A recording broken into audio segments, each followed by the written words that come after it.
TVN 24 news নেটওয়ার্কের নিয়মিত আয়োজন টিভিএন অ্যানালিসিস অনুষ্ঠান থেকে আপনাদের সবাইকে স্বাগত জানাচ্ছি। আমি রানা আহমেদ। সুপ্রিয় দর্শক, আপনারা এই মুহূর্তে যারা ঘরে টেলিভিশন সেটের সামনে বসে এই অনুষ্ঠানটি দেখছেন কিংবা আরেকটু পরে টেলিভিশন সেটের সামনে বসে আপনাদের এই প্রিয় অনুষ্ঠানটি উপভোগ করবেন, কিংবা এই মুহূর্তে যারা ফেসবুক লাইভে ঢুকেছেন অথবা আরেকটু পরে ফেসবুক লাইভে ঢুকবেন, কিংবা আরও পরে সময় সুযোগ মতো যারা ইউটিউবে এই অনুষ্ঠানটি দেখবেন তাদেরকেও আগাম স্বাগত জানিয়ে রাখি। সুপ্রিয় দর্শক, আজকে আমরা ট্যাক্স নিয়ে কথা বলবো, আর্থিক সুবিধা নিয়ে কথা বলবো। বিশেষ করে $350 মিলিয়ন যে চাইল্ড ট্যাক্স ক্রেডিট দেওয়া হচ্ছে সেটার কি আপডেট আছে, কারণ এটা নিয়ে আমরা আলোচনা করেছি। তারপরেও এই বিষয়টি আলোচনা করতে চাই এই কারণে যে এটি অলরেডি এই 1 তারিখ থেকে, এই আগস্ট মাসে 1 তারিখ থেকে চেক ইস্যু করা শুরু হয়ে গেছে। কতদিন পর্যন্ত এই চেক ইস্যু করবে সেটা আমাদের জানা দরকার এবং আপডেটগুলো দেওয়া দরকার। যারা এখনও এই বিষয়ে চেক পাননি কী করতে হবে সে বিষয়গুলো নিয়ে আমরা এই বিষয়টি নিয়ে কথা বলবো। তার বাইরেও আমরা কথা বলবো গিফট চেকের কিছু নিয়মাবলী নিয়ে, কারণ আমরা প্রায়শই আমাদের নিজেদের প্রয়োজনে, সেটা হোক একটা বাড়ি কেনার ক্ষেত্রে হোক, ব্যবসা শুরু করার ক্ষেত্রে হোক, আমরা আত্মীয় স্বজন বন্ধুবান্ধবের কাছ থেকে গিফট চেক নিয়ে থাকি। সেক্ষেত্রে কী নিয়মাবলীগুলো আছে, কোন নিয়মগুলো ফলো করা উচিত, কিভাবে ফলো করা উচিত, সেই বিষয়গুলো নিয়ে আমরা কথা বলবো। এবং হাতে যদি সময় আরও বেশি থাকে তাহলে ব্যবসা শুরু করার আগে যে বিষয়গুলো খুব বেশি করে ভাবা উচিত, চিন্তা করা উচিত যে আমি কোন কর্পোরেশনের মাধ্যমে ব্যবসা শুরু করব, কোনটি আমার জন্য উত্তম, এলএলসি, সি কর্পোরেশন না এস কর্পোরেশন, কোনটি উত্তম, কোনটি ভালো, এই বিষয়গুলো নিয়ে আমরা কথা বলবো। সুপ্রিয় দর্শক, এর বাইরেও তো ট্যাক্স বা আর্থিক বিষয়ে আপনাদের নানান প্রশ্ন থাকবেই, থাকাটাই স্বাভাবিক। সেই প্রশ্নগুলো করবার জন্য আমাদের টেলিভিশন স্ক্রিনে যে টেলিফোন নম্বরটি ভেসে উঠেছে, তারপরে আমি বলে দিচ্ছি 6463079828, এই নম্বরে ফোন করতে পারেন, কিংবা যাদের ফোন করতে একান্তই অসুবিধা হয় তারা ফেসবুকেও প্রশ্ন রাখতে পারেন। আমরা সবগুলো প্রশ্নের উত্তর দেবো। এবং ইত্যকার এই সমস্ত বিষয়ে কথা বলবার জন্য আজকে আমাদের স্টুডিওর সঙ্গে সংযুক্ত হয়েছেন আপনার আমাদের সকলের প্রিয়জন, প্রিয় মানুষ, প্রিয় মুখ, প্রিয় অ্যাকাউন্ট্যান্ট জনাব জাকির চৌধুরী, সিপিএ, ফাউন্ডার এবং সিইও জাকির সিপিএ পিএলএলসি এবং senior fund controller at MUFG bank. জনাব জাকির চৌধুরী, আপনাকে স্বাগত। ধন্যবাদ রানা ভাই। আপনাকেও অসংখ্য ধন্যবাদ যে অনেক ব্যস্ততার মাঝে তারপরেও আমাদেরকে সময় দিয়েছেন, স্টুডিওতে আসতে পারেননি সে কারণে, কারণ অনেক ব্যস্ততা আপনাদের চলছে, সে কারণে আপনাকেও অসংখ্য ধন্যবাদ। তো জনাব জাকির চৌধুরী, আমরা যে বিষয়টি নিয়ে কথা বলছি যে আগস্টের 1 তারিখ থেকে চাইল্ড ট্যাক্স ক্রেডিট চেক দেওয়া শুরু হয়ে গেছে, এ সম্পর্কে নতুন কি তথ্য বা আপডেট আছে আপনার কাছে সেগুলো জানতে চাইব। এবং আমরা জানি যে 1 আগস্ট থেকে এটা শুরু হয়েছে এবং কতদিন পর্যন্ত এই চেক ইস্যু করা হবে, তারপরে কারা যোগ্য, এটা পাওয়ার যোগ্য সে বিষয়গুলো তো আপনি বলবেনই। কয়জন বাচ্চার জন্য এটা পাওয়া যেতে পারে, কি পরিমাণ অর্থ পাওয়া যেতে পারে, যদিও আমরা এই কথাগুলো বলেছি, তারপরেও আজকে আবার বলতে চাই যে অনেকেই যারা আজকে প্রথম এই অনুষ্ঠান দেখবেন তারা যাতে এই বিষয়টি নিয়ে ভাবতে পারেন, তারা যাতে বিষয়টি নিয়ে চিন্তা করতে পারেন, সে কারণে আজকের এই বিষয়টি আজকে আপডেট আমরা দিতে চাই। জনাব জাকির চৌধুরী। জি, ধন্যবাদ রানা ভাই, ওয়ান মোর টাইম আপনাকে, এবং ধন্যবাদ সকল টিভিএন 24 দর্শকদেরকে এই মুহূর্তে যারা টিভি সেটের সামনে বসে আমাদের এই প্রোগ্রামটা দেখতেছেন অথবা পরবর্তীতে সোশ্যাল মিডিয়াতে দেখবেন। তো যে আপডেট অথবা যে টপিকটা আপনি বলছেন হুইচ ইজ কারেক্ট, যেটা হলো গিয়ে আপনার $350 মিলিয়ন আপনার child tax credit new York স্টেটের জন্য অনলি। নিউ ইয়র্ক স্টেটের গভর্নর ক্যাথি হকুল কিন্তু লেট জুলাই এটা অ্যানাউন্স করছেন, এবং এইটার অনুসারে আপনার মনে করেন অগাস্টের 1 তারিখ থেকে উনি চেক ইস্যু করা, অথবা অনেকে রিসেন্টলি চেকটা পেয়ে গেছেন, এবং আমাদের অফিসে অনেকেই জিজ্ঞেস করতেছেন যে আসলে তারা আসলে এটা অ্যাওয়ার না, তারা এটা জানেন না যে এটা কিসের, কোন ধরনের চেক। তারা অনেকে চিন্তা ভাবনা করতেছেন এটা কি কিসের জন্য আসলো, এটা কি অ্যাডিশনাল ট্যাক্স রিফান্ড নাকি অন্য কোনো কিছু। অনেকে হেজিটেশন ফিল করতেছেন যে এটা আসলে কি আমার মানি কিনা, বা ভুলে আসলো কিনা, অথবা আমি কি এটা ডিপোজিট করবো কিনা, বা আমি যদি এটা ডিপোজিট করে তাকে পরবর্তীতে আবার আমাকে ফেরত দিতে হবে কিনা, অথবা অনেকে চিন্তা ভাবনা করতেছেন যে এই অ্যামাউন্টে যদি আমার পাওয়ার কোথায় থাকতো তাহলে কেন এটা ডাইরেক্ট ডিপোজিট হলো না, বিকজ আমার ট্যাক্স রিটার্নে তো আমার কিন্তু ডাইরেক্ট ডিপোজিট ইনফরমেশনটা দেওয়া ছিল, তাহলে কেন আমাকে এটা ডাইরেক্ট ডিপোজিট হিসেবে দেওয়া হলো না, ইত্যাদিকার অনেক ধরনের অনেক কোয়েশ্চেন সবার মনে থাকে। এবং এটাই কিন্তু আমরা রিসেন্টলি পাচ্ছি আমাদের সিপি অফিসে রিসেন্টলি। এর জন্য আমি চিন্তা ভাবনা করলাম যে লাস্ট উইকে অথবা উইক বিফোর আমি কিন্তু এটা বিস্তারিত আপডেট দিচ্ছি ওইটা সংক্রান্ত, যে খারাপ হবে কিভাবে পাবে। তারপরেও এখন যেহেতু পাওয়া শুরু করছেন অনেকে, এটা নিয়ে স্টিল কোয়েশ্চেন আছে। আমি চিন্তা ভাবনা করলাম যে ওকে, এটাকে নিয়ে আমরা আর একটু এলাবোরেট করি এবং আর একটু ইনফরমেশন আমাদের শ্রোতাদেরকে বা দর্শকদেরকে জানাই দিই, যাতে তারা আসলে এটা সংক্রান্ত আপনার যে অনেক ধরনের ইনফরমেশনটা আপ টু ডেট হয়ে যাবেন এবং পাবেন। তো প্রথমেই যেটা বলছিলাম যে এটা হলো কি আপনার অনলি নিউ ইয়র্ক স্টেটের জন্য অ্যামাউন্টটা হলো যেমন আপনার $350 মিলিয়ন, এবং এই $350 মিলিয়ন দেয়া হবে মানে যাদের যেই ফ্যামিলিতে, মানে নিউ ইয়র্ক স্টেটের যে ফ্যামিলিতে বেবিরা আছে এবং বেবিদের বয়স আপনার 17 নিচে হতে হবে। 17 নিচে হলেই কিন্তু তারা এটার জন্য এলিজিবল।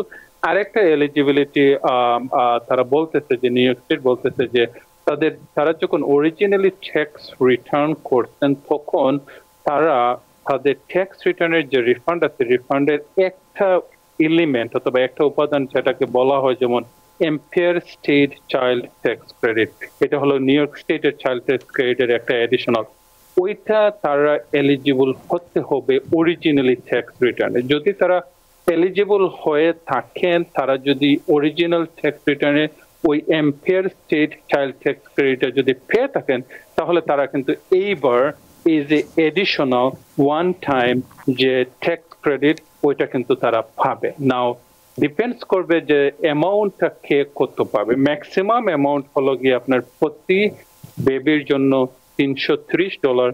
হাউএভার এই অ্যামাউন্টটা ক্যালকুলেট করতে তাদের একটা ফেডারেল অ্যাডজাস্টেড গ্রস ইনকামের একটা ক্যালকুলেশন আছে।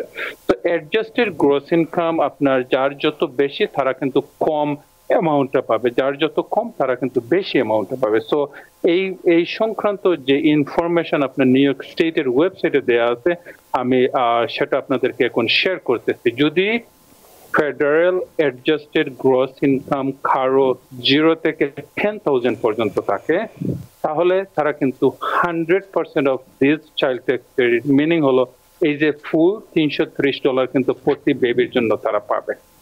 সেকেন্ড যে গ্রুপ সেটা হলো তাদের ফেডারেল অ্যাডজাস্টেড গ্রস ইনকাম যদি 10,000 এর উপরে হয় আবার 25,000 এর নিচে হয়, সেই ক্ষেত্রে তারা কিন্তু 100% এই ক্রেডিটটা পাবে না, তারা পাবে ম্যাক্সিমাম 75% অফ দিস ক্রেডিট। তো 330 টাইমস 75% যে অ্যামাউন্ট আসে ওইটাই কিন্তু তারা পাবে প্রতি বেবির জন্য। এরপরের গ্রুপ যেটা সেটা হলো আপনার ফেডারেল অ্যাডজাস্টেড গ্রস ইনকামটা আপনার 25,000 এর উপরে বাট 50,000 এর নিচে যদি হয়, তাহলে তারা কিন্তু 50% অফ দিস ক্রেডিট পাবে। তো 330 এর 50% যে ক্রেডিটটা আছে সেই ক্রেডিটটা পাবে প্রতিটা বেবির জন্য ম্যাক্সিমাম 3। আর যদি হয় আপনার 50,000 এর উপরে যদি হয়, তাহলে তারা কিন্তু 25% অফ দ্য ক্রেডিট তারা কিন্তু এটা পাবে। সো ম্যাক্সিমাম অ্যামাউন্ট হবে $330 পার বেবির জন্য, বাট কেরো দেখছি আমরা $330 না পেয়ে তারা কম পাচ্ছেন বিকজ অফ দিস ক্যালকুলেশনের কারণে। বিকজ পিপল অথবা আপনার ট্যাক্স পেয়ার, একজন ট্যাক্স পেয়ার থেকে আরেকজন ট্যাক্স পেয়ারের ইনকাম আর different, federal adjusted growth different, যার কারণে তাদের অ্যামাউন্টটা কিন্তু ডিফারেন্সিয়েট হচ্ছে। এবং এই অ্যামাউন্টটা কিন্তু আপনার বেবির জন্য আপনারা কিন্তু ওয়ান টাইম এবং আপনার কোয়ালিফাইড ছিলেন এর জন্য কিন্তু অটোমেটিকলি এই অ্যামাউন্ট গুলো আসতেছে। এবং ফিল ফ্রি আপনারা এটা চেক করবেন, চেক এসে মানে আপনার ব্যাংকে জমা দেবেন এবং feel free to use it. তো এক্ষেত্রে মোট কতজন বাচ্চাকে দেওয়া হবে? তো নিউ ইয়র্ক স্টেটের ওয়েবসাইটে বলা আছে যেমন ম্যাক্সিমাম 3 জন বাচ্চা পর্যন্ত তারা এই ক্রেডিটটা অ্যালাউ করতেছে। তো খ্যাতি হকুর বলছেন যে যদি কেউ ম্যাক্সিমাম $330 করে পান আর 3 জন বাচ্চা যদি থাকে অলমোস্ট $1,000 তাদের এই অ্যামাউন্টটা তারা পাবে। এবং উনি এইভাবে বলতেছেন যে ব্যাক টু স্কুল কিন্তু শুরু হয়ে যাচ্ছে সুন, তো এটা যাতে মনে করেন আপনার ওয়ার্কিং ক্লাস অথবা মিড ইনকাম ক্লাস ফ্যামিলি তাদের জন্য, তাদের বেবিদের জন্য বা বাচ্চাদের জন্য স্কুলের সরঞ্জামাদি কেনার জন্য একটা স্মল একটা হেল্প হবে। Even though it's not that much but still something better than nothing. তো উনি বলতেছেন যে মানে ব্যাক টু স্কুলের সময় অনেক সময় সাপ্লাইজ, বুক ব্যাগ, আপনার পানির বোতল, অনেক জিনিস কেনা লাগে। তো ফ্যামিলিদের জন্য তাদের একটু বার্ডেন হয়, তাদের জন্য একটু না হয় আপনার বার্ডেনটা লাঘব হবে, উনি এটা এক্সপেক্ট করতেছেন। তো এক্ষেত্রে এটা কি চেকেই দেওয়া হবে নাকি আমরা এর আগে দেখেছি অনেকগুলো ব্যাংক অ্যাকাউন্টে চলে যেত, অনেক হয়তো মনে করছেন যে হয়তো আমার অ্যাকাউন্টে চলে যাবে, সে কারণে হয়তো চিঠিপত্র অত দেখেন না, আপনি কি একটু বলবেন? আনফরচুনেটলি এই যে one time child tax credit new York state থেকে যেটা দেওয়া হয়েছে, তারা বলতেছে অনলি তারা কিন্তু চেক ইস্যু করবে এবং এই চেকটা কিন্তু আপনার বাসায় মেল করা হবে এবং এই মেল কিন্তু শুরু হয়ে গেছে অগাস্টের 1 তারিখ থেকে। এটা অলমোস্ট তারা থিঙ্ক করতেছে অথবা প্রেডিক্ট করতেছে সব মেল শেষ হয়ে যাবে এন্ড অফ অগাস্ট। তো এন্ড অফ অগাস্টের ভিতরে কিন্তু সব মেল করা শেষ হয়ে যাবে।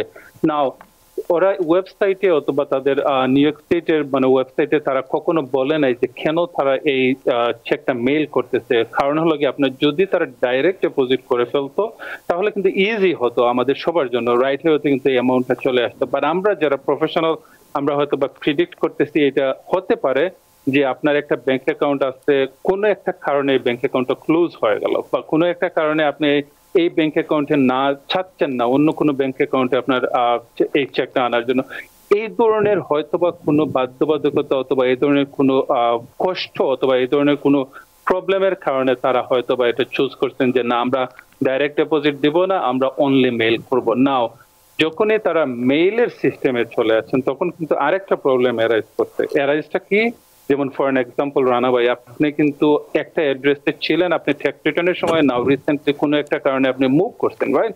এবং আপনি কিন্তু এটা এলিজিবিলিটি পাওয়ার ক্ষেত্রে, এক্ষেত্রে যদি আপনার চেকটা যদি অলরেডি মেইল করে দেয় তাহলে কিন্তু আপনার ওল্ড অ্যাড্রেসে চলে গেছে বা চলে যাবে। এই প্রশ্নটাই আপনাকে আমি করতে চেয়েছিলাম যে সমস্যার কথা বলছে ব্যাংক অ্যাকাউন্টের ক্ষেত্রে, যে হয়তো অ্যাকাউন্ট বন্ধ হয়ে গেছে, যাবে কি যাবে না, তার থেকে তো মনে হয় বেশি আমরা যারা ভাড়া থাকি, অধিকাংশ মানুষই ভাড়ায় থাকি এবং সেক্ষেত্রে আমাদেরকে প্রায়শই বাড়ি পরিবর্তন করতে হয়।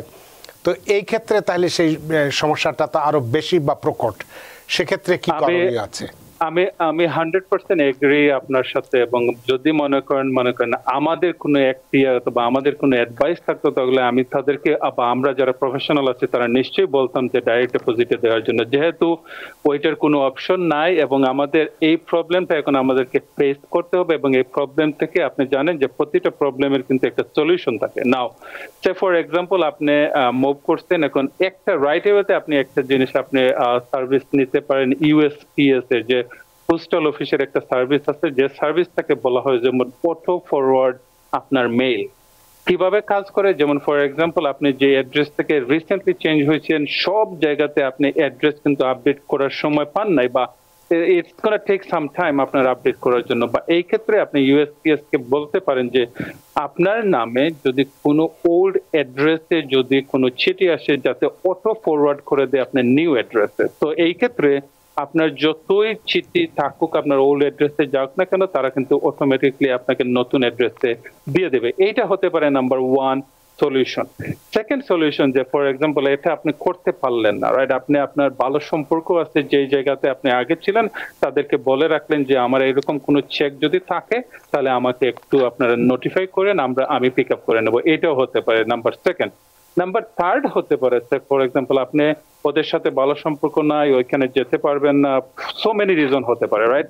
আপনি ইউএসপিএস এর সার্ভিসটাও নিতে পারলেন না, আপনি লেট ইট গো, যেমন আপনার অগাস্টের এন্ড অফ সময় কিন্তু এটা মেল করা শেষ হয়ে যাবে, আপনি প্রবাবলি সেপ্টেম্বর পর্যন্ত ওয়েট করলেন অথবা সেপ্টেম্বরের আগে নিউ ইয়র্ক স্টেটকে জানাই দিলেন যে হ্যাঁ আমি রিসেন্টলি মুভ করছি এই অ্যাড্রেসে, আমার যদি চেক ওইখানে গিয়ে থাকে আমি না পাওয়ার সম্ভাবনা খুব বেশি আছে। তখন নিউ ইয়র্ক স্টেট তারা এটাকে ট্রেস করবে যে আসলে এটা যে মেল করা হয়েছে এটা কি কেউ চেক করছে কিনা। যদি চেক না হয়ে থাকে তাহলে তারা এটাকে ভয়েড করে ফেলবে এবং আপনাকে আপনাকে নতুন একটা চেক নতুন অ্যাড্রেসে কিন্তু দিয়ে দেবে, এইরকম হতে পারে। আর যদি আপনি যদি আনফরচুনেটলি কোনো একটা কারণে যদি অন্য কেউ এটা চেক যদি ক্যাশ করে ফেলা, যদি ব্যাংকে ডিপোজিট দিয়ে যায়, তাহলে ওই ক্ষেত্রে কিন্তু আপনার এটা ইনভেস্টিগেশন করতে একটু লেট হবে। তো এক্সপেক্ট আপনাদের লেটনেস, বা যখনই ওরা ইনভেস্টিগেশন ফুল কমপ্লিট করে ফেলবে, যখনই দেখবে যে এটা আসলে আপনার কাছে যাওয়ার কথা ছিল, আপনি এটা এলিজিবিলিটি মিট করেন, তখন কিন্তু ওই অ্যামাউন্ট ওনার কাছ থেকে এনিহাও এটা নিয়ে আসবে।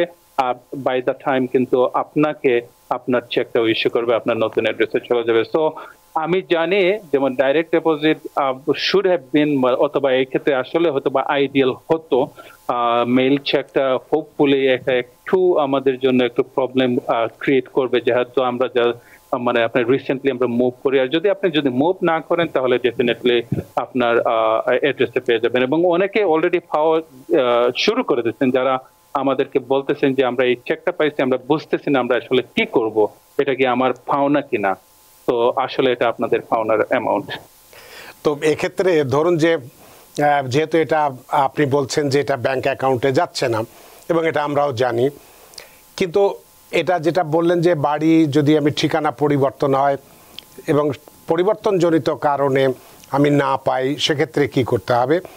কিন্তু আমার বাড়ি আমি পরিবর্তনও করিনি, আমি একই বাড়িতে থাকি, তারপরেও আমি চেকটি পাইনি, এই ধরনের একটি প্রশ্ন আছে আনিসুল ইসলামের, যে I don't get my check.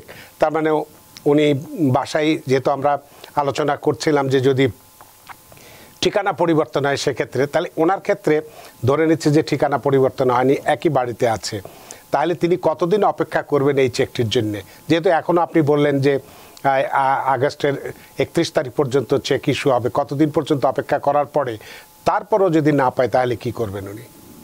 Usually আমরা দেখি থেকে 4 থেকে 5 দিন আপনার লাগে মেইলটা আপনার বাসায় আসতে। তো যেহেতু উনি এখনো পান না, ইট ইজ টু আর্লি। যদি আপনি জানেন তো ওরা সিরিয়াল ওয়াইজ, জানি না আমরা কোন ধরনের সিরিয়াল ওয়াইজ এরা করতেছে, আপনার হোয়াট এভার সিরিয়াল ওয়াইজ তারা করতেছে, যাদেরকে আগে তাদেরকে দিয়ে দিচ্ছে তারা অলরেডি পেয়ে গেছেন। আপনি হয়তো বা লিস্টে আসছেন, অথবা আপনার মেইলটা কিন্তু ইন ট্রানজিট আছে। যদি আপনার অগাস্টের 31 তারিখ বলতেছে যে সব চেক তারা মেইল শেষ করে ফেলবে, মেইলিং এর কাজ। এখন অগাস্টের 1 তারিখে যদি মেইলিং এর কাজ সব শেষ হয়ে যায়, তাহলে আপনার 2 উইকস, প্রবাবলি মিড সেপ্টেম্বর পর্যন্ত আপনি ওয়েট করেন, একটু সময় দেন। যদি মিড সেপ্টেম্বর পর্যন্ত আপনি যদি না পান, তাহলে নিউ ইয়র্ক স্টেটের ওয়েবসাইটে আপনি যোগাযোগ করতে পারেন, বলতে পারেন যে আপনার এরকম চেক মিসিং, আপনি এলিজিবল মিট করেন, তারপরে আপনি মিসিং, তারা এলিজিবিলিটি আরেকবার মিট করে যদি দেখে যে ইয়েস আপনি পাওয়ার যোগ্য এবং আপনাকে এটা দেয়া হয়েছে, কোনো একটা কারণে এটা লস হয়ে গেছে, দে উইল রিইস্যু, তারা কিন্তু আরেকটা চেক দিয়ে দিবে। সো আমি সাজেস্ট করব মিড সেপ্টেম্বর অথবা end of the September. Mid September I think that's a reasonable time. অনেক ধন্যবাদ জনাব জাকির চৌধুরী। আনিসুল ইসলাম, আপনার প্রশ্নের জন্য ধন্যবাদ। নিশ্চয়ই আপনি প্রশ্নের উত্তর পেয়েছেন, যেহেতু এটা চলমান এখনো এই প্রক্রিয়াটি, এবং 31 আগস্ট পর্যন্ত এটা চলতেই থাকবে। যদি আপনি কোনো কারণে বাসার ঠিকানার পরিবর্তন না করে থাকেন এবং তারপর যদি না পেয়ে থাকেন, তাহলে মিড সেপ্টেম্বর পর্যন্ত অপেক্ষা করার পরেও যদি না পান, তাহলে কিন্তু আপনাকে একটু সংশ্লিষ্ট কর্তৃপক্ষের সঙ্গে যোগাযোগ করতে হবে। তা আপনার প্রশ্নের জন্য ধন্যবাদ জাকির চৌধুরী।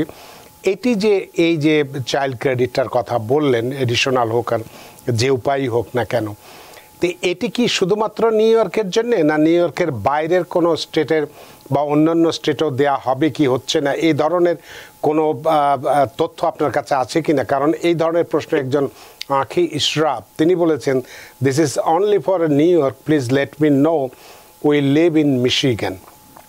মিশিগান বা অন্য কোনো স্টেটে বা আছে কিনা এই ধরনের প্রোগ্রাম? তো আনফরচুনেটলি এই প্রোগ্রামটা অনলি নিউ ইয়র্ক স্টেট, কারণ হলো গিয়ে প্রতিটা স্টেটে তাদের আলাদা রুলস, তাদের আলাদা ক্রেডিট, তাদের রুলস রেগুলেশন অথবা ইনসেন্টিভ আছে। তো এইটা only for new York, because new York স্টেটের গভর্নর কিন্তু এটা আপনার অ্যানাউন্স করছেন অনলি ফর নিউ ইয়র্কের রেসিডেন্টের জন্য।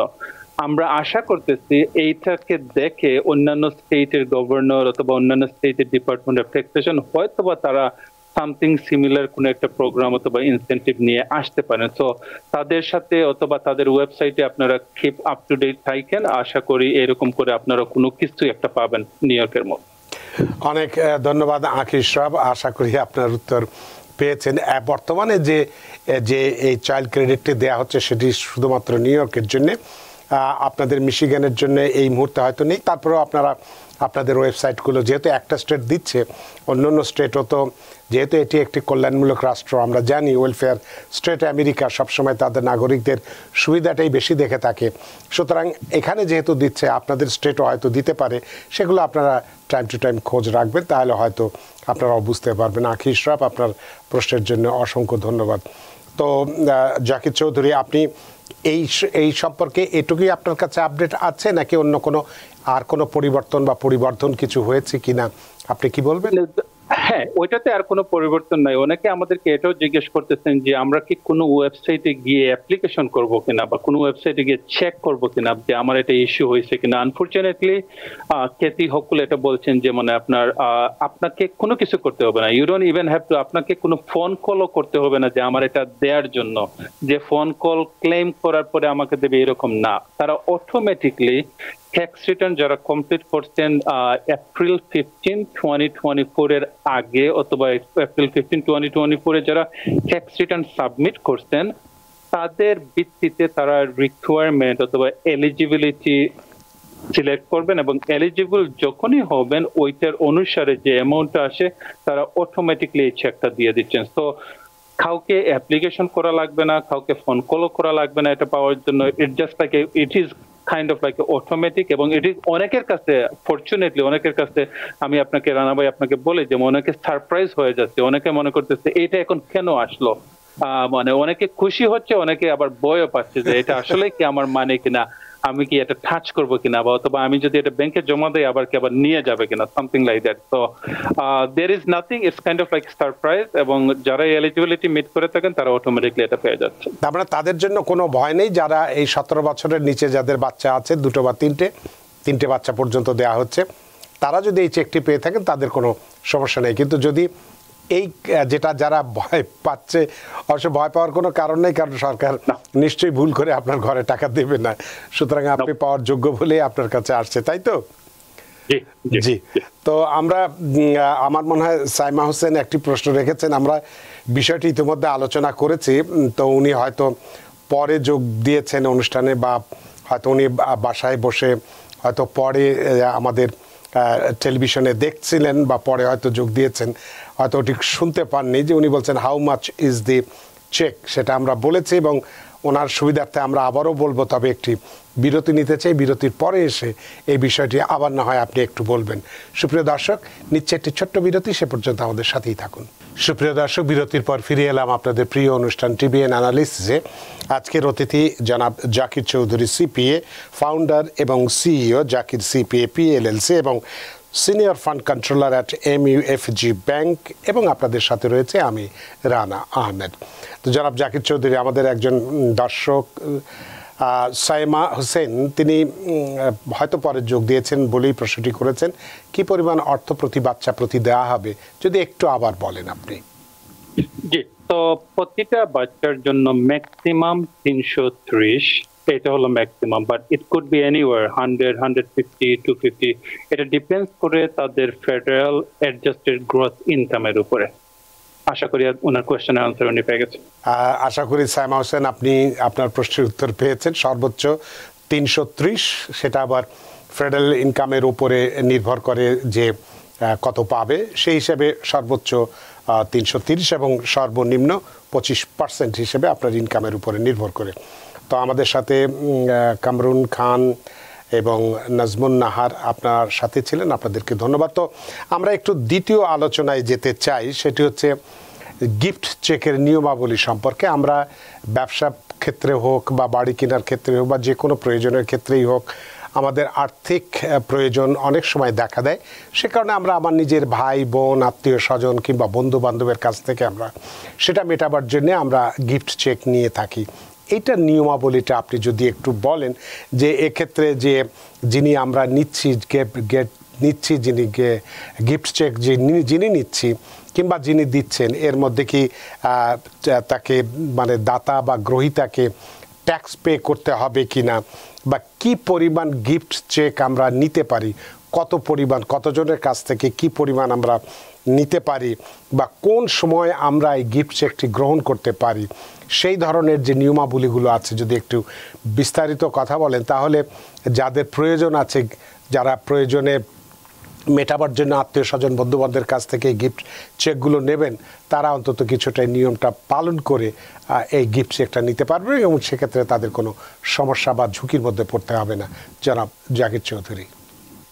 জি, ধন্যবাদ রানা ভাই। ওয়ান মোর টাইম আপনাকে গিফট চেক সংক্রান্ত যে অনেক কোয়েশ্চন অনেকের মনে থাকে, তো আমি আসলে ট্রাই করবো যে একটা একটা করে সবার কোয়েশ্চেনের আনসারটা দেওয়ার জন্য। তো প্রথমে যে জিনিসটা আপনি বলছিলেন যে আসলে কে ট্যাক্স দিতে হয়, অথবা অনেক সময় যে গিফট দিবেন অথবা যে গিফট নিবেন তারা আসলে থিঙ্ক করেন যে আসলে কি কোনো ট্যাক্স ক্যালকুলেশন এখানে আছে কিনা, what ever it is, right? তো এটা যদি আমি আপনাকে প্রথমে বলি, যেমন আমরা যখন ইনকাম ট্যাক্স রিটার্ন করি, আমাদের প্রতি বছরে যে ইনকাম ট্যাক্স রিটার্ন করা লাগে, তখন এই ওয়ার্ডটা কিন্তু ইনকাম চলে আসে ট্যাক্সের ঠিক সামনে। তো দ্যাট মিনস হলো, যেমন আমরা যে ট্যাক্স রিটার্নটা করি ওটা শুধুমাত্র ইনকাম ট্যাক্সের জন্য, হোয়াট এভার ইনকাম আমরা মেক করি না কেন ওইটার উপরে কিন্তু আমাদেরকে ট্যাক্স দেওয়া লাগে। সো নাও এখন কোয়েশ্চন হতে পারে, যেমন আমি আপনাকে রানা ভাই আপনাকে জিজ্ঞেস করতে পারি যে যদি আপনি আমাকে কোনো একটা গিফট দেন, ইজ ইট এটা কি আমার ইনকাম? আনসার হবে না। না। সো যদি এটা যদি আমার ইনকাম না হয়, আমি যখন এটাকে ইনকাম ট্যাক্স করব তখন কিন্তু এই অ্যামাউন্টটা কিন্তু আমাকে দেখানো লাগবে না অথবা আমাকে ইনক্লুড করা লাগবে না। বাট হোয়াট অ্যাবাউট আপনার জন্য, রাইট? আপনি যে গিফটটা আমাকে দিচ্ছেন ওইটাতে আসলে কি আপনার কোনো ট্যাক্সের কোনো ইমপ্লিকেশন আছে কিনা, রাইট? তো এটাই হতে পারে একটা কোয়েশ্চেন। এইটার ক্ষেত্রে যে রুলটা আইআরএস বলতেছে বা বলে অনেক সময় যে যেই গিফট দিবে এই ক্ষেত্রে আপনি কিন্তু রেসপন্সিবল হবেন এই অ্যামাউন্টটা যে আমাকে গিফট দেবেন এটা কত ডলার দিবেন এটা আমি একটু পরে আলোচনা করব। বাট এটার আগে অ্যামাউন্টটা যে আপনি আমাকে গিফট দিবেন, যে অ্যামাউন্টটা, এইটার উপরে আপনি যদি এটা ইনকাম করে থাকেন ওইটার উপরে আপনি ট্যাক্স দিচ্ছেন কিনা, ওই অ্যামাউন্টের উপরে যদি আপনি ট্যাক্স দিয়ে দেন, এরপরে যদি ওই অ্যামাউন্টটা আপনি আমাকে দেন, তাহলে কিন্তু ওই অ্যামাউন্টের উপরে কিন্তু ট্যাক্স চলে গেল, ট্যাক্স দেওয়া হয়ে গেল। এবং একটা অ্যামাউন্টের উপরে দুইবার অথবা দুইজন মানুষ যে ট্যাক্স দেবে সেটা কিন্তু আনফেয়ার হয়ে যায়। এই ক্ষেত্রে আইআরএস বলে অনলি যে গিফট দেবে উনি যে অ্যামাউন্টের উপরে যে গিফটটা দেবেন ওই অ্যামাউন্টের উপরে যদি উনি অলরেডি ট্যাক্স পে করে ফেলেন, ইনকাম ট্যাক্স, তাহলে উনাকে কিন্তু আর ট্যাক্স দেওয়া লাগবে না যে পাবেন। এটা হলো কি number one question. Second question হয় যেমন আমরা আসলে কোন সময় একজন আরেকজনকে গিফট দিতে চাই। মোস্ট ফ্রিকুয়েন্টলি আমরা দেখি যেমন আমাদের কমিউনিটিতে অথবা বাঙালিদের যারা আছেন তারা হয়তোবা একটা বিজনেস ওপেন, হয়তোবা একটা বাড়ি কিনতে চাচ্ছেন, হয়তোবা লাইক আপনাদের ছেলে মেয়েদের স্কুল কলেজে যেতে যাচ্ছেন, কেউ একটা হেল্প করতে চাচ্ছে যে তাদের টিউশন ফি হোয়াটএভার এটা করার জন্য। সো এই ক্ষেত্রে আপনারা কিন্তু তখন একজন আরেকজনকে গিফট দিতে পারেন। ওই গিফটের সময় যেই গিফট দিবেন উনি যে চেকে দিবেন ওই যে মেমো যেখানে আছে সিগনেচারের বাম পাশে ওখানে যদি সিম্পল গিফট চেক লিখে ফেলেন দ্যাট শুড বি ফাইন। অথবা যদি gift for starting a business অথবা gift for buying a house অথবা gift for tuition whatever it is, as long as a মেমোটা say gift it should be absolutely fine. Now কে কাকে দিতে পারবে এই ক্ষেত্রে কিন্তু কোনো স্পেসিফিক কোনো রুল নাই। বাইকে দিতে পারে, কাজিনকে দিতে পারে, বন্ধুকে দিতে পারে, ইট ডাজন্ট ম্যাটার। অথবা আনরিলেটেডও যে একজন আরেকজনকে দিতে পারে, যে ফ্যামিলিগত রিলেশন অথবা কোনো একটা বায়োলজিক্যাল কোনো রিলেশন যে থাকতে হবে এরকম কোনো কিছু নাই, যে কোনো একজন আরেকজনকে দিতে পারে। এরপরে কোয়েশ্চন হতে পারে যে ওয়েল এখন আমরা জানলাম এনিওয়ান এনিজনকে দিতে পারে, is there any limit on the number? Like আপনার কেউ কি চাইলে 100,000 দিয়ে দিতে পারবে, কেউ কি চাইলে লাইক আপনার 50,000 দিতে পারে।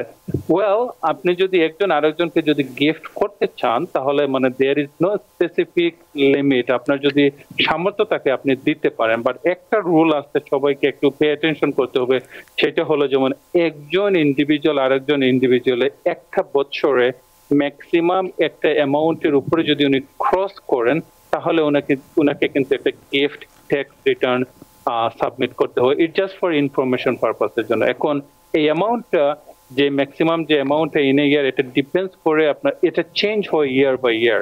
যেমন 2024 সালে এখন যেটা চলতেছে, ওই সময়ে ওই ইয়ারে একজন মানুষ আরেকজন মানুষকে ম্যাক্সিমাম $18,000 গিফট করতে পারে, এবং এই 18,000 অথবা 18,000 নিচে যদি করেন তাহলে ওনাকে কিন্তু কোনো গিফট ট্যাক্স রিটার্ন সাবমিট করা লাগতেছে না। আবার যদি উনি 18,000-এর উপরে যদি আরেকজনকে গিফট করে ফেলেন, ওই ক্ষেত্রে কিন্তু ওনাকে একটা গিফট ট্যাক্স রিটার্ন সাবমিট করতে হয়। এবং এই গিফট ট্যাক্স রিটার্নটা সাবমিট করা মানেই যে গিফট ট্যাক্স দেওয়া, এটা না।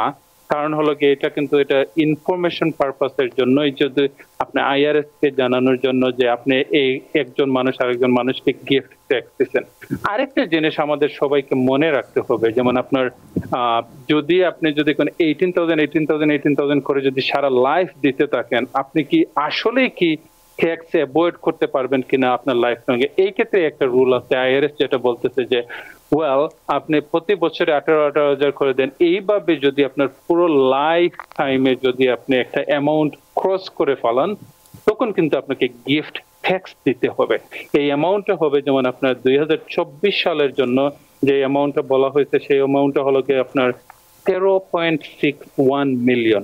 একজন মানুষ, একজন ইন্ডিভিজুয়াল যদি ওনার লাইফ টাইমে যদি 13.61 মিলিয়ন যদি ক্রস করে ফেলান আপনার গিফটের ক্ষেত্রে, তখনই কিন্তু ওনাকে গিফট ট্যাক্স রিটার্নের সাথে সাথে গিফটের উপরে কিন্তু ট্যাক্সও দেওয়া লাগবে। তো এই জিনিসগুলো আমাদের সবার মাথায় থাকতে হবে। আমি জানি 13.61 million is a huge number. এটা ক্রস করা অনেকের ক্ষেত্রে, আমাদের মতো অনেকের ক্ষেত্রে এটা সম্ভব হয় না, বাট এগেইন এইটা যদি ক্রস করে ফেলান তাহলে আপনাকে গিফট ট্যাক্স দিতে হবে। আর আরেকটা জিনিস, অনেকে আপনার ভয় পেয়ে যান বা মানে কোন আপনার সামর্থ্য থাকা সত্ত্বেও একজন আরেকজনকে গিফট দিতে চান না, মনে করেন যে ট্যাক্সের ইমপ্লিকেশন এইটা ওইটা। আসলে তেমন একটা সমস্যা হবে না। যে কেউ একজন মানুষ আরেকজন মানুষকে গিফট দিতে পারে, এজ লং এজ যে গিফট দিবেন উনি যেই গিফট অ্যামাউন্টটা দিচ্ছেন ওইটার ওই ইনকামের উপরে যদি উনি ট্যাক্স ইনকাম ট্যাক্স দিয়ে থাকেন, then it should be fine. There is no risk, there is no problem. একজন মানুষ আরেকজন মানুষকে ডেফিনেটলি হেল্প করতে পারে। আরেকটা জিনিস হলো, যেমন আপনার ইভেন আপনার প্যারেন্টস কিন্তু কিডসদেরকে মানে গিফট করতে পারে। তো এটাও আপনাদের মাথায় রাখবেন। হাজবেন্ড ওয়াইফকেও কিন্তু গিফট করতে পারে। তো দিস ইজ অ্যানাদার থিং, আপনারা ট্রাই করে দেখতে পারেন এবং definitely it's gonna help each other. তো আপনি বললেন যে একজন মানুষ এই 2024-এর নিয়ম অনুসারে, মানে গিফট চেকের যে রেগুলেশন আছে, সেখানে সর্বোচ্চ $18,000 পর্যন্ত দিতে পারে। এবং আপনি এটাও বললেন যে তার বেশি যদি দেওয়া যেতে পারে তাহলে গিফট ট্যাক্স একটা রিটার্ন দাখিল করতে হবে। এবং এটাও বলেছেন যে একজন মানুষ তার সারা জীবনে $13.6 মিলিয়ন পর্যন্ত দিতে পারে, তার উপরে দিলে আপনার গিফট ট্যাক্স রিটার্ন দিতে হবে। কিন্তু একটা মানুষ যদি বছরে, এই বছর হিসাবে যদি আমরা ধরি, 10 বছর যদি দেই 1,80,000, 20 বছর দিলে 3 লাখ সামথিং, 40 বছর দিলে তাও $1 মিলিয়ন আসে না। 13 মিলিয়ন তো অনেক দূরের কথা। তাহলে সেক্ষেত্রে আমি কি একবারেই, যদি আমার কাছে অনেক টাকা আছে, ধরে নিলাম একটা কথার কথা, আপনাকে আমি দিচ্ছি, আপনি আমার আত্মীয়, আমার ভাই, সেই হিসেবে একবারে আমি সর্বোচ্চ যদি 1 মিলিয়ন, 2 মিলিয়ন, 3 মিলিয়ন যদি দিই এবং সেক্ষেত্রে যদি গিফট এই ট্যাক্স রিটার্নটা দাখিল করি, সেক্ষেত্রে কি কোনো সমস্যা আছে কিনা? আপনার যখনই 18,000-এর উপরে চলে যাবে তখনই কিন্তু আপনি আইআরএস কে রিপোর্ট করতে হবে যে আপনি একজন আরেকজনকে গিফট দিচ্ছেন। এবং গিফট রিপোর্ট করা অথবা গিফট ট্যাক্স রিটার্ন সাবমিট করা মানে যে গিফট ট্যাক্সের উপরে ট্যাক্স দেয়, গিফটের উপরে ট্যাক্স দেয়, এরকম না। তারা আইআরএস দেখবে যে আপনার লাইফ লং, আপনি কি মনে করেন আপনি এই বছরে 1 মিলিয়ন দিচ্ছেন, নেক্সট ইয়ারে 50,000 দিচ্ছেন, এইভাবে যদি আপনার 13.61 মিলিয়ন না হয় তাহলে কিন্তু আপনার আসলে এই গিফটের উপরে কোনো ট্যাক্স আসতেছে না। হাউএভার আপনাকে গিফটের উপরে কিন্তু ট্যাক্স রিটার্নটা সাবমিট করতে হবে, জাস্ট ফর ইনফরমেশন পারপাসের জন্য, আইআরএস যাতে জানে যে আপনি আপনার লাইফ লং এ কত ডলার গিফট দিচ্ছেন এবং কত জনকে দিচ্ছেন। তার মানে একসাথে আমি দিতে পারি, 13 নিচে আসলে একসাথে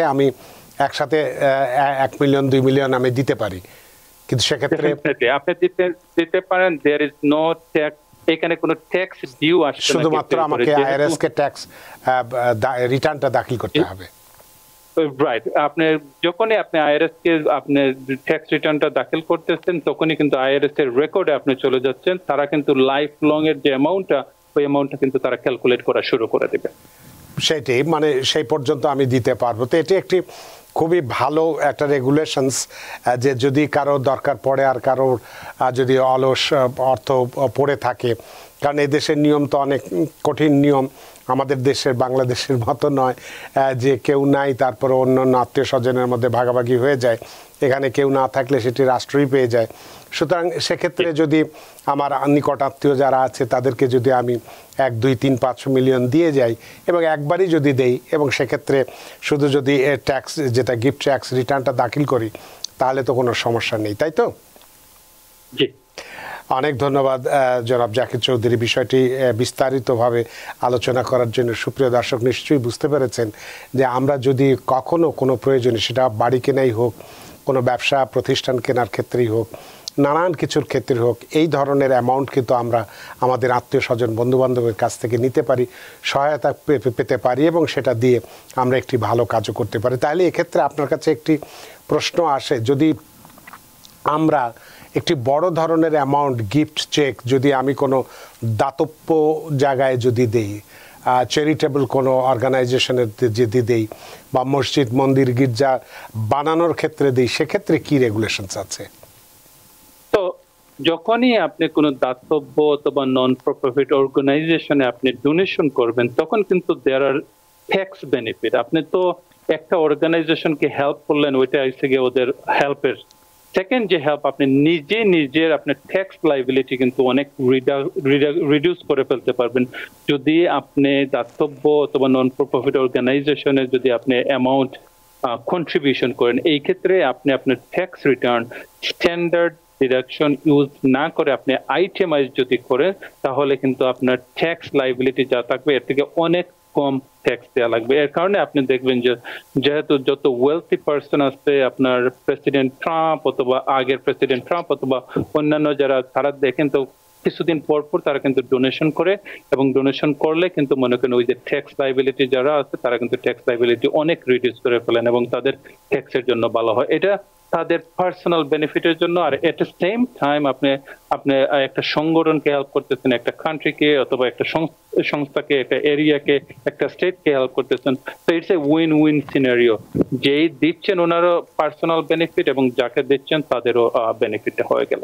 সে কারণে সবাই একটা করে ফাউন্ডেশন বা অনেকগুলো ফাউন্ডেশন করে থাকে, যে সেই ফাউন্ডেশনের মাধ্যমেই সহায়তা করে থাকে এবং সেক্ষেত্রে নিজেদের ট্যাক্স রিবেট যেটাকে বলি আমরা, সুবিধাটা আমরা পেয়ে থাকি। তো জনাব জাকির চৌধুরী, আসলে আমাদের হাতে সময় নেই, তাই আরেকটি বিষয় নিয়ে আমরা কথা বলতে আজকে পারলাম না, কিন্তু অন্যদিন আমরা বলবো যে ব্যবসা শুরুর ক্ষেত্রে কোন ধরনের কর্পোরেশন করলে সুবিধা হবে সেটি আমরা অন্যদিন আলোচনা করব।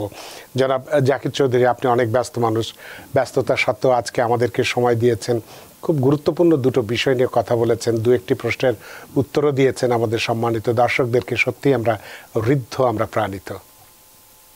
ধন্যবাদ আমাকে আমন্ত্রিত জানানোর জন্য।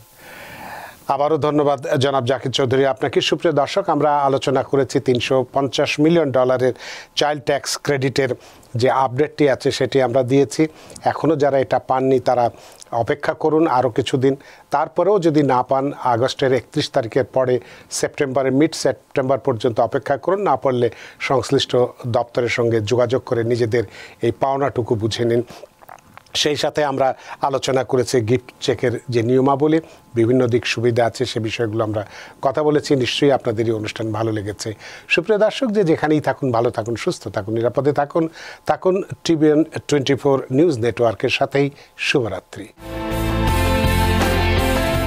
TBN 24 টেলিভিশন দেখতে আজই কল করুন 7187776556। লগ ইন করুন www.totalcablebd.com। নিউ ইয়র্ক থেকে সম্প্রচারিত TBN 24 টেলিভিশন বিশ্বজুড়ে বাঙালির কণ্ঠস্বর।